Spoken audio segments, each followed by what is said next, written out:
Hi అండి, ఎలా ఉన్నారు? నేను మీ ఒంగలమ్మాయిని. ఈరోజు మన టాపిక్ ఏంటి అంటే, మన సబ్స్క్రైబర్ ఒకరు ఎస్బీఐ స్మాల్ క్యాప్ ఫండ్లో రెగ్యులర్ గ్రోత్లో ఇన్వెస్ట్ చేశారంట. ఎవ్రీ మంత్ ఇన్వెస్ట్ చేస్తున్నారంట.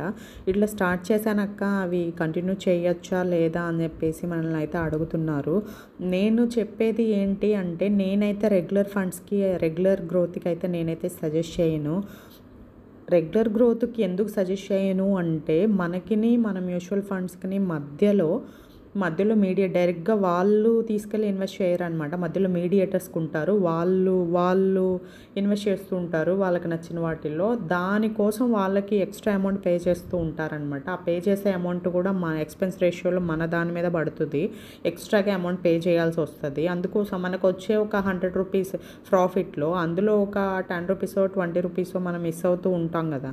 అందుకోసం అదే డైరెక్ట్లో కానీ ఇన్వెస్ట్ చేసుకుంటే ఏంటి అంటే, మనకి మన అమౌంట్ మ్యూచువల్ ఫండ్స్ వల్లే డైరెక్ట్గా ఇన్వెస్ట్ చేస్తారు కాబట్టి మనకు మధ్యలో ఎవరికి మీడియేటర్స్కి మనీ ఇవ్వాల్సిన అవసరం లేదు. మీరు ప్రస్తుతానికి ఇప్పుడైతే మీరు చేస్తున్నారు కాబట్టి, ఇప్పుడు మీరు చేసిన అమౌంట్ వరకు రెగ్యులర్ గ్రోత్ నుంచి డైరెక్ట్ గ్రోత్కి కూడా స్విచ్ అవ్వచ్చు. ఆ స్విచ్ అవ్వడానికి కూడా నేను చూపిస్తాను మీకు.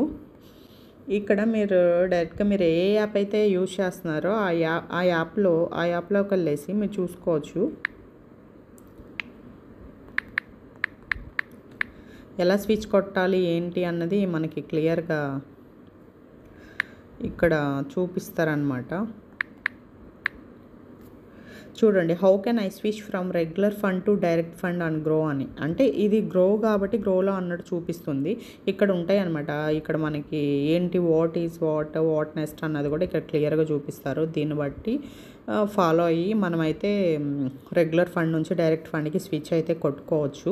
ఇంకొక విషయం ఏంటి అంటే, నేను మళ్ళీ అటు స్విచ్ కొట్టి ఇటు స్విచ్ కొట్టి అట్లా అవన్నీ నాకు ఇంట్రెస్ట్ లేదు, అట్లా నాకు తెలియదు అనుకున్న వాళ్ళు ఏం చేస్తారంటే, అమౌంట్ పీరియడ్ ఉంటుంది కదా, అంటే ఎగ్జిట్ లోడు ఒక 1 మంత్ లోపు అని చెప్పేసి అట్లా ఉంటుంది కదా. ఆ పీరియడ్ చూసుకొని ఆ పీరియడ్ కంప్లీట్ అయిన తర్వాత రెడీమ్ చేసేసుకోండి. రెడీమ్ చేసేసి మళ్ళీ డైరెక్ట్ గ్రోత్లో ఇన్వెస్ట్ చేసేసుకుంటే సరిపడా. అంటే మనకి ఇక్కడ 2 ఆప్షన్స్ అనమాట.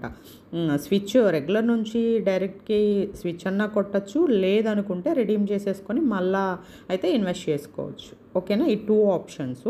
ఓకేనా, మీరు మళ్ళీ వేటిలో అయినా ఇన్వెస్ట్ చేసినా మాత్రం రెగ్యులర్ గ్రోత్లోకి మాత్రం వెళ్ళొద్దు. ఓన్లీ డైరెక్ట్ గ్రోత్లోనే ఏ ఫండ్లో అయినా ఇన్వెస్ట్ చేసుకోవచ్చు. ఓకేనా, నచ్చిందా మీ అందరికీ? నచ్చితే లైక్ చేయండి, షేర్ చేయండి, ఫైనల్గా సబ్స్క్రైబ్ చేయడం మాత్రం మర్చిపోకండి. నేను ఇది ఎవరికి ప్రమోషన్స్ కాదు, జస్ట్ నా ఎక్స్పీరియన్సెస్ని మన సబ్స్క్రైబర్స్ అడిగిన క్వశ్చన్స్కి ఆన్సర్స్. ఓకేనా, బాయ్.